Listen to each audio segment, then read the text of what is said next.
안녕하십니까. 좋은 아침입니다. 오늘도 우리 믿음 생활하는 게 참 힘들죠. 근데 그 힘든 믿음의 결과가 어떻게 나타나는지를, 어떻게 나타날 것인가를 참 고민해 보지 않을 수가 없습니다. 나는 열심히 참 잘 믿는다고 했는데, 우리 하나님 보시기에 과연 어떤 결과가 나타날 것인가를 고민해 보아야 될 것입니다.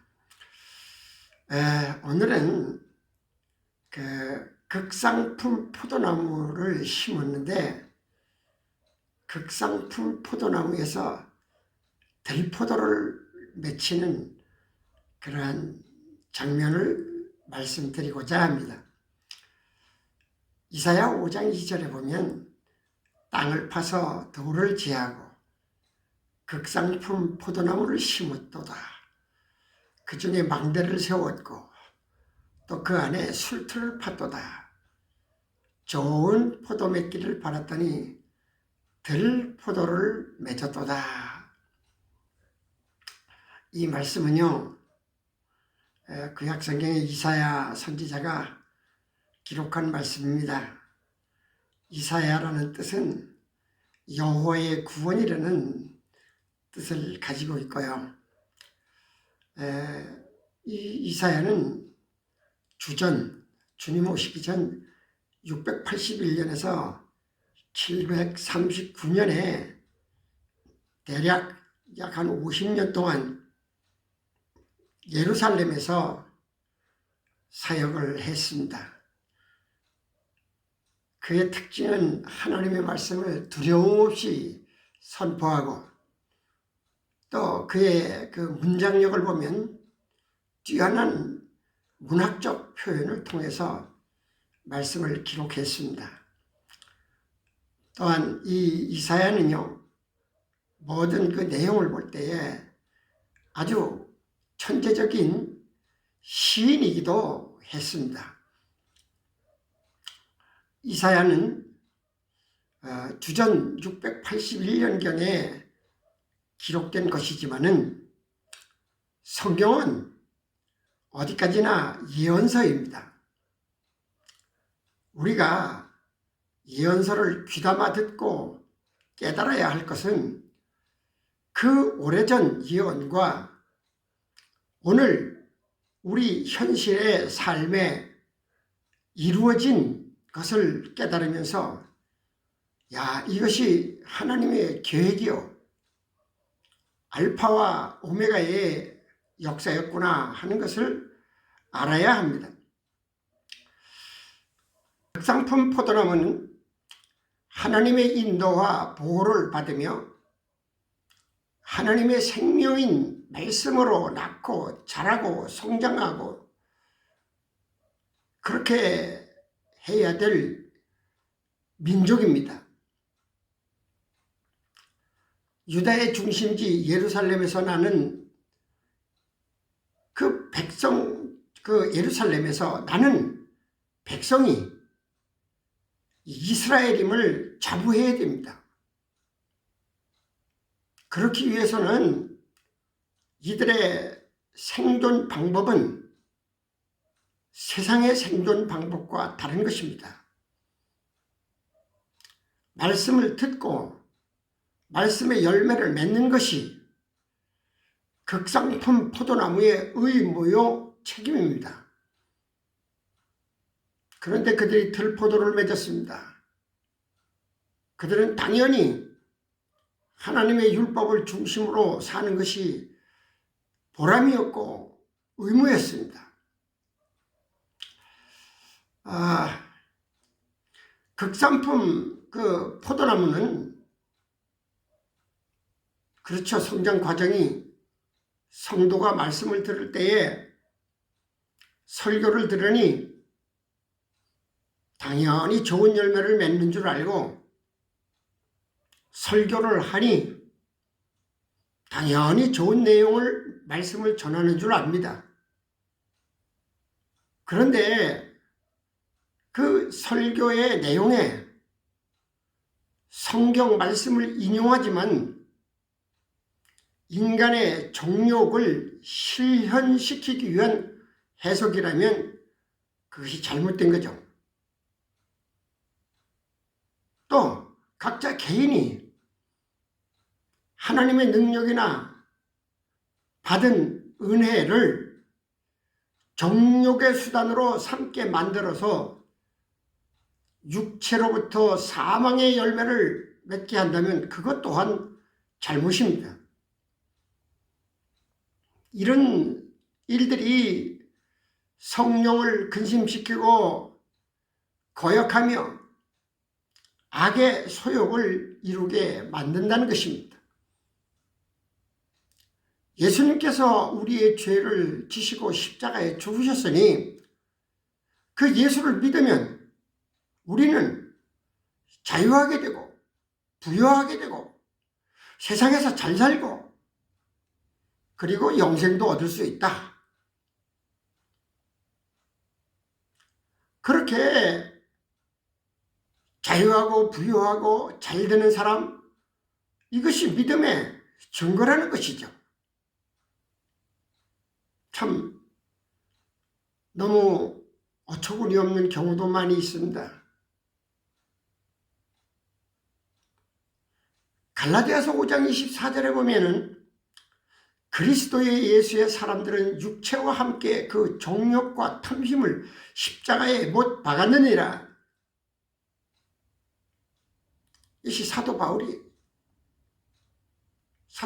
그렇게 가르쳤어요. 또한 우리 인간이 세상을 살아가면서 많은 고난을 당하고 시험도 당할 때가 있습니다. 그러면 고난이나 시험이나 어려움이 오면 믿음이 없어서 그렇다, 기도를 안 해서 그렇다, 이렇게 평가를 해버리는 경우가 많이 있죠. 그런데 사도행전 14장 22절에 보면 제자들의 마음을 굳게 하여 이 믿음에 머물러 있으라 권하고 또 우리가 하나님 나라에 들어가려면 많은 환난을 겪어야 할 것이라. 아무리 예수를 잘 믿고 기도를 많이 하고 해도 환난이 올 수가 있어요. 고난이 올 수가 있어요. 가난할 수도 있고요.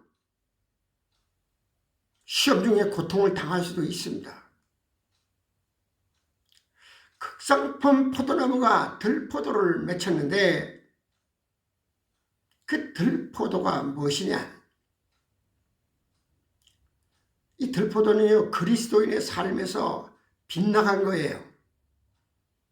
그게 뭐냐 하면요, 이사야 오늘 본문 5장 8절에 보면 가옥에 가옥을 이으며 전토에 전토를 더하며 빈틈없도록 하고 이 땅 가운데서 홀로 거주하려는 자들은 화 있을진저 했습니다. 우리 인간이 살아가는데 집이나 땅, 옷, 이것을 의식주는 개인이 살아가는데 절대로 필요한 것입니다. 그런데 이 집을 가지고 있으면 또 가지고 있고 가지고 있고 또 가지고 있고 뭐 전번에 뉴스에 보니까 280채까지 가지고 산다는 사람들이 있더라고요.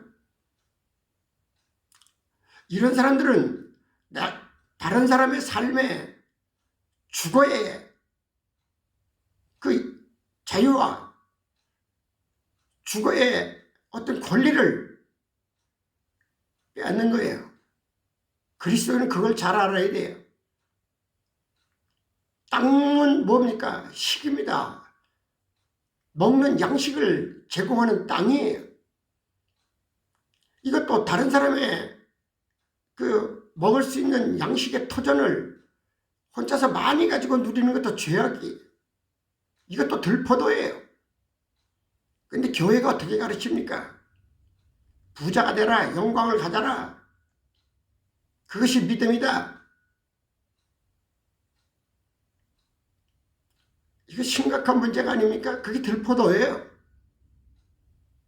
그 이사야 5장 10절에서부터 쭉 내려다보면 땅이 많아도 소출이 조금밖에 없고 아무리 집이 많아도 편히 잠자지 못하고 잘 먹고 잘 즐겨도 그 모든 걸 해도 여호와께서 행하시는 일에 관심도 두지 아니하고 그의 하시는 일을 돌보지도 아니하는 그런 사람은 화가 있다 그랬어요. 이스라엘 지도자들의 패악도 있습니다. 하나님의 말씀을 빌어 죄를 끌고 가고 거짓을 행하고 그리고 자기만이 능력이 있고 자기만이 어떤 특수한 것을 가진 것처럼 무당 무속신앙처럼 나한테 와서 물어봐라. 나한테 기도를 받아라. 이런 지도자들.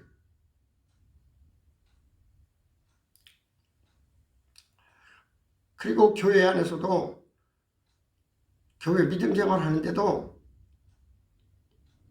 좀 자기에게 잘해주면 축복도 해주고 관심도 갖지만은 아무리 믿음이 좋고 해도 그런 것을 행하지 못하면 악인처럼 평가를 하고 그의 공의를 무시하는 그런 교회의 모습도 있어요. 이사야 5장 24절에 이로 말미암아 불꽃이 그루터기를 삼킴같이 마른 풀이 불 속에 떨어짐같이 그들의 뿌리가 썩겠고 꽃이 티끌처럼 날리리니 그들이 만군의 여호와의 율법을 버리며 이스라엘의 거룩하신 이의 말씀을 멸시하였음이니라. 귀담아 들어야 되겠죠. 교회의 본질인 하나님의 말씀, 율법이 바로 서야 됩니다.